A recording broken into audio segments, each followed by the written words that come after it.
بسم اللہ الرحمن الرحیم۔ السلام علیکم دوستو، جب اللہ کے فرما بردار اور نیک بندے کا انتقال ہوتا ہے اور جب اس کی لاش قبر میں رکھی جاتی ہے تو اس کی نماز اس کے دائیں طرف آ کر کھڑی ہو جاتی ہے، روزہ بائیں طرف آ کر کھڑا ہو جاتا ہے، قرآن پاک کی تلاوت اور اللہ کا ذکر سر کی طرف کھڑا ہو جاتا ہے، اور جماعت کی نماز کو جو قدم چلے ہیں وہ پاؤں کی طرف کھڑے ہو جاتے ہیں، اور مصائب پر جو گناہوں سے صبر قبر کے ایک جانب کھڑا ہو جاتا ہے۔ اس کے بعد عذاب اس قبر میں اپنی گردن نکالتا ہے اور مردے تک پہنچنا چاہتا ہے، لیکن اگر دائیں جانب سے آتا ہے تو نماز اس کو کہتی ہے کہ پیچھے ہٹ، یہ شخص خدا کی قسم دنیا میں مشقت اٹھاتا رہا، ابھی ذرا راحت سے سویا ہے۔ پھر وہ بائیں جانب سے آتا ہے تو روزہ اسی طرح اس کو ہٹا دیتا ہے۔ پھر وہ سر کی طرف سے آتا ہے تو تلاوت اور اللہ کا ذکر اس کو روک دیتے ہیں کہ ادھر کو تیرا راستہ نہیں، غرض وہ جس جانب سے جانا چاہتا ہے اس کو راستہ نہیں ملتا، اس لیے کہ اللہ کے ولی کو ہر جانب سے عبادتوں نے گھیر رکھا ہے۔ وہ عذاب عاجز ہو کر واپس چلا جاتا ہے۔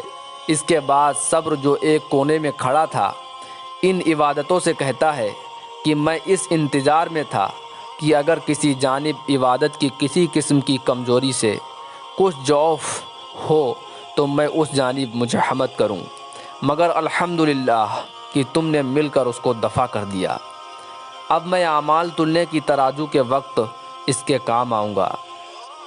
اس کے بعد دو فرشتے اس مردے کے پاس آتے ہیں جن کی آنکھیں بجلی کی طرح چمکتی ہیں اور آواز بادلوں کی زوردار گرج کی طرح ہوتی ہے۔ ان کے دانتوں کی کچلیاں گائے کے سینگوں کی طرح ہوتی ہیں، ان کے منہ سے سانس کے ساتھ آگ کی لپٹیں نکلتی ہیں، بال اتنے بڑھے ہوئے کہ پاؤں تک لٹکے ہوئے، ان کے ایک موڑھے سے دوسرے موڑھے تک اتنا فاصلہ کہ کئی دن میں چل کر پورا ہو۔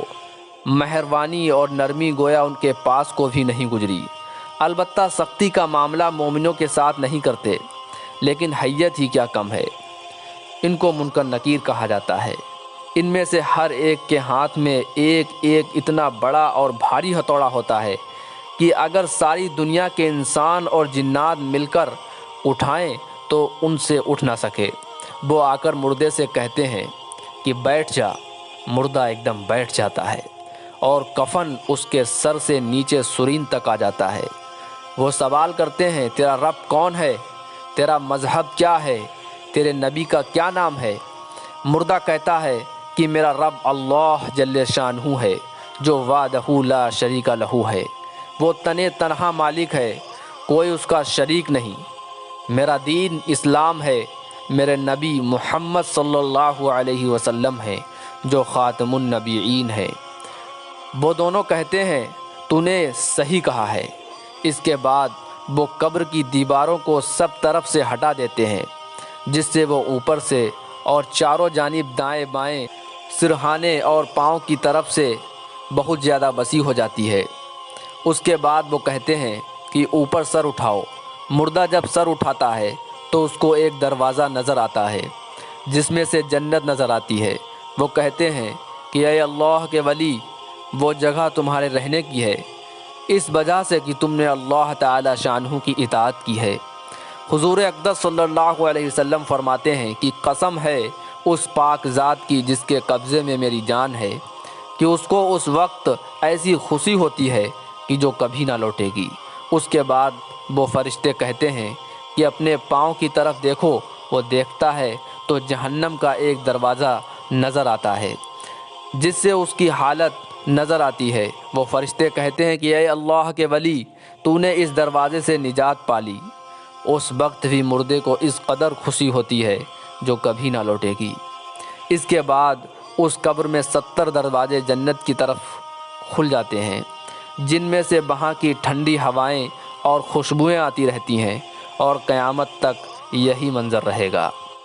اور دوستو، جب اللہ کے نافرمان اور گنہگار بندے کا انتقال ہوتا ہے، جب اس کی روح بدن سے رخصت ہوتی ہے تو وہ بدن سے کہتی ہے کہ حق تعالی شانہ تجھے برا بدلہ دے۔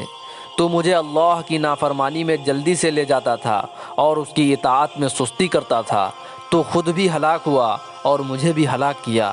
اور یہی مضمون بدن روح سے کہتا ہے، اور زمین کے وہ حصے جن پر وہ اللہ کے گناہ کیا کرتا تھا اس پر لعنت کرتے ہیں، اور شیطان کے لشکر دوڑے ہوئے اپنے سردار ابلیس کے پاس جا کر خوشخبری سناتے ہیں کہ ایک آدمی کو جہنم تک پہنچا دیا۔ پھر جب وہ قبر میں رکھا جاتا ہے تو زمین اس پر اتنی تنگ ہو جاتی ہے کہ اس کی پسلیاں ایک دوسرے میں گھس جاتی ہیں۔ پھر اس پر کالے سانپ مسلط ہو جاتے ہیں جو اس کی ناک اور پاؤں کے انگوٹھے کاٹنا شروع کرتے ہیں، یہاں تک کہ درمیان میں دونوں جانب سانپ آ کر مل جاتے ہیں۔ پھر ان کے پاس دو فرشتے منکر نکیر آتے ہیں اور اس سے پوچھتے ہیں کہ تیرا رب کون ہے، تیرا دین کیا ہے، تیرے نبی کون ہے؟ وہ ہر سوال کے جواب میں لا علمی ظاہر کرتا ہے، اور اس کے اس جواب پر جہنم سے لائے ہوئے ڈنڈے سے اس قدر زور سے مارتے ہیں کہ اس ڈنڈے کی چنگاریاں قبر میں پھیل جاتی ہیں۔ اس کے بعد اس کو کہتے ہیں کہ اوپر دیکھ۔ وہ اوپر کی جانب جنت کا دروازہ کھلا ہوا دیکھتا ہے، اس کی باغ اور بہار وہاں سے نظر آتی ہے۔ وہ فرشتے اس سے کہتے ہیں کہ اللہ کے دشمن، اگر تو اللہ تعالی شانہ کی اطاعت کرتا تو یہ تیرا ٹھکانہ ہوتا۔ حضور اقدس صلی اللہ علیہ وسلم فرماتے ہیں کہ اس ذات کی قسم جس کے قبضے میں میری جان ہے، کہ اس کو اس وقت ایسی حسرت ہوتی ہے کہ ایسی حسرت کبھی نہ ہوگی۔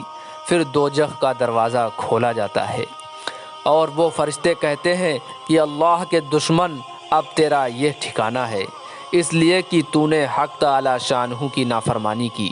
اس کے بعد 70 دروازے جہنم کے اس کی قبر میں کھول دیے جاتے ہیں، جن میں سے قیامت تک گرم ہوائیں اور دھواں وغیرہ آتا رہتا ہے۔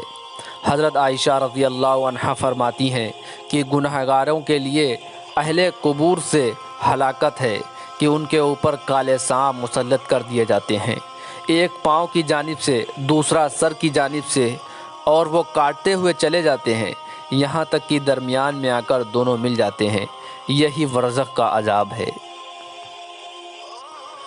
دوستو، یہی وجہ ہے کہ جب حضرت عثمان رضی اللہ عنہ قبر کا ذکر کرتے تو اتنا روتے کہ داڑھی مبارک تر ہو جاتی۔ اسی وجہ سے حضور صلی اللہ علیہ وسلم کی دعاؤں میں بہت کثرت سے عذاب قبر سے پناہ مانگی گئی ہے، تاکہ لوگ کثرت سے اس کی دعا مانگیں، ورنہ حضور صلی اللہ علیہ وسلم خود تو معصوم ہیں۔ اور اسی بنا پر حضور صلی اللہ علیہ وسلم کا وہ ارشاد ہے کہ تم خوف کی وجہ سے مردوں کو دفن کرنا چھوڑ دو گے، ورنہ میں اللہ تعالی شانہ سے دعا کرتا کہ تمہیں عذاب قبر سنا دیں۔ دوستو، اللہ رب العزت نے ہم سب کو دنیا کے اندر جو بھیجا ہے صرف کھانے کمانے کے لیے اور سونے کے لیے نہیں بھیجا، بلکہ اللہ رب العزت نے فرمایا کہ ہم نے انسانوں کو اور جناتوں کو صرف اپنی عبادت کے لیے پیدا کیا ہے۔ دوستو، اللہ رب العزت نے جن کاموں کو کرنے کا حکم دیا ہے ان کو کرنا ہے، اور جن باتوں سے جن چیزوں سے روک دیا ہے ان سے رک جانا ہے۔ اللہ رب العزت سے دعا ہے کہ اللہ تبارک و تعالی ہم سب کو اس کے حکم پورا کرنے کی اور نبی صلی اللہ علیہ وسلم کے طریقے پر زندگی گزارنے کی توفیق عطا فرمائے۔ دوستو، ویڈیو کو لائک اور شیئر ضرور کر دیں، کیونکہ اسلامک ویڈیوز کو شیئر کرنا یہ ثواب کا باعث ہے۔ اسی طرح کے اسلامک ویڈیوز کے لیے ہمارے چینل پیغام ٹی وی کو ضرور سبسکرائب کر لیں۔ السلام علیکم ورحمۃ اللہ وبرکاتہ۔